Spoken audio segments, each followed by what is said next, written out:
سلام دوستای عزیزم، وقتتون بخیر. الان اومدم توی حیاط و گربه‌مونم داره میاد. پیشی خانوم کجا داری میای؟ بیا ببینمت. بیا کجا بودی تو؟ سلام علیکم خانوما، ببینم تو رو. منو نگاه کن، خوردی؟ کی برده غذا تو؟ جان چی میخوای؟ منو ندا تو. نگاه کن منو، نگاه کن من، نگاه کن. بیا شیقه کردی؟ ببینم چیه قش شدی با من. کجا رفته بودی امروز نبودی؟ ببینم تو رو. حوصله بالا نگاه کن، حالا نگاه کن. اصلا نگام نمیکنه، قهر کرده. به دوربین نگاه نمی کنی؟ به من نگاه نمی کنی؟ غذا میخوای؟ الان وقت غذا نیست که. امشب برات چی بدم بخوری تو؟ پیشی داره میاد پایین. خب بذار ما هم یه سر بریم به جایی که کاشتیم برسیم. این درخت آلوه. امسال نتونستم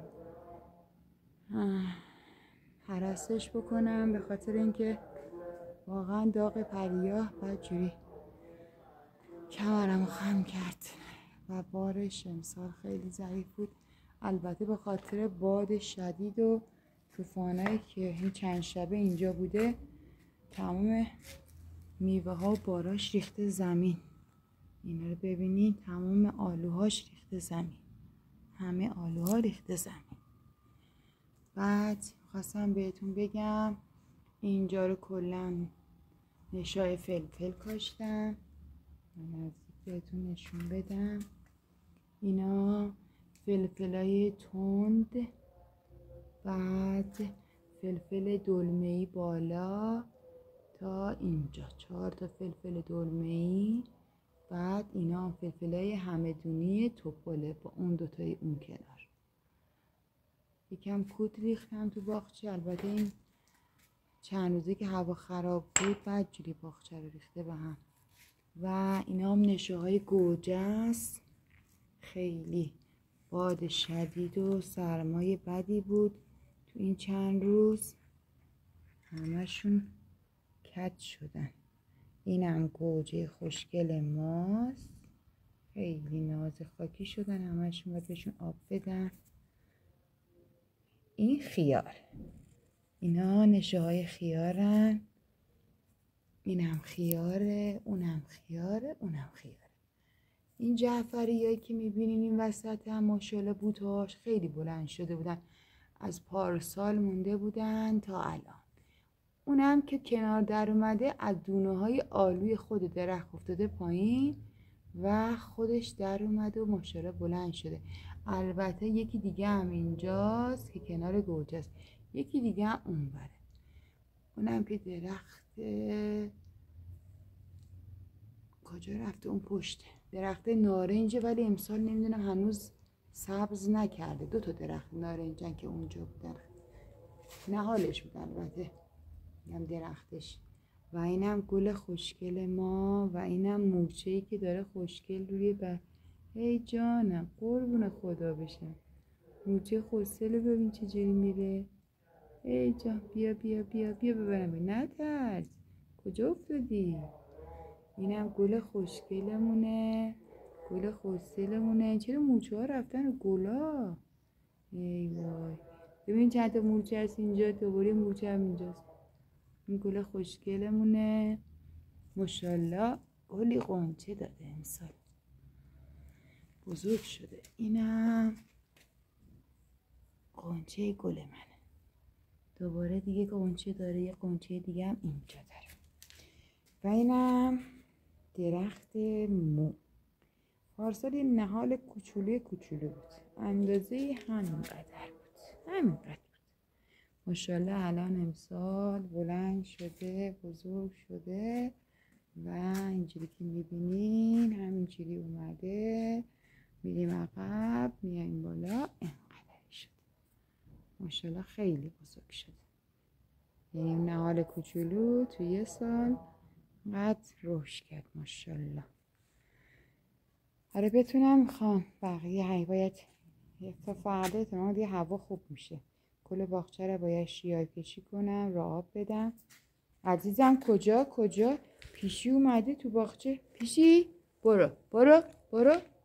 برو اینجا نه، یا دستشویی اینجا نه. بخواد اینجا دستشویی کنه ولی من نمیذارم دستشویی کنه. ببینم تو چرا اینقدر ناز داری؟ کجا میری؟ مثل اینکه قهر کرده پیشی ما.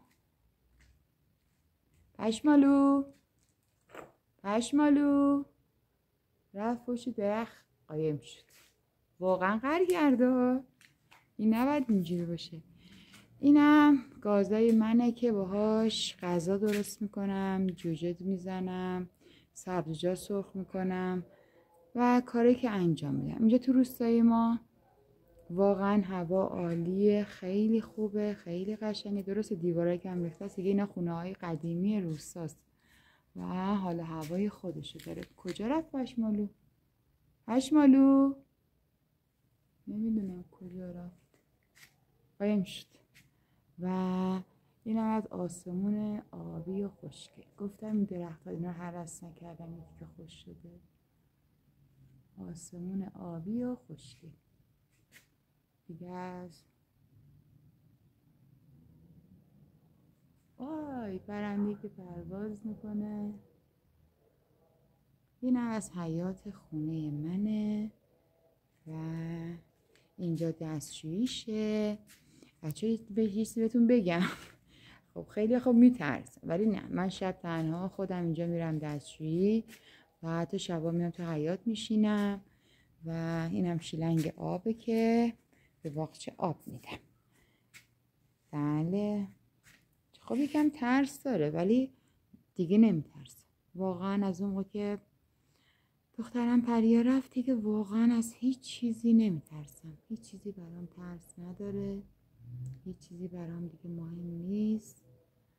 فقط قشنگیای خدا برام مهمه و اینکه واقعا دنیا ارزش هیچ چیزی رو نداره. حالا این باغچه یه ماه دیگه کلا سبز میشه دیگه، جایشو نمیشه ببینیم ماشاءالله. هم حالا رده بندی کنم مثل پارسال، جعفری، ریحون، تره که باهاش غذای خوشمزه درست کنم براتون میذارم. غذا درست کردن خوشحال شدم از دلم. خواستم امروزم باغچه‌ام بهتون نشون بدم و اینکه اینجام که دیگه ورودی خونه است. دیگه ورودی خونمه که میرم داخل. اینا اتاقای خونه است، درای ورودی خونه است. خدا رو شکر میکنم که اینجا هستم، تو همین خونه زندگی میکنم با یاد دخترم پریا. پارسال یادش بخیر، روحش شاد باشه مامان. اولین خیار رو دخترم گفتم مامان بیا اولین خیار رو در اومده تو بچی. بچه‌م برداشت اولین خیار رو چید. بعد جالب بود که من اگه خواب بودم پا میشد یه دفعه صبح زود برای خودش خیار گوجه رو میچید و میومد با پنیر خورد میکرد. گفت مامان بلند شو صبحونه حاضره.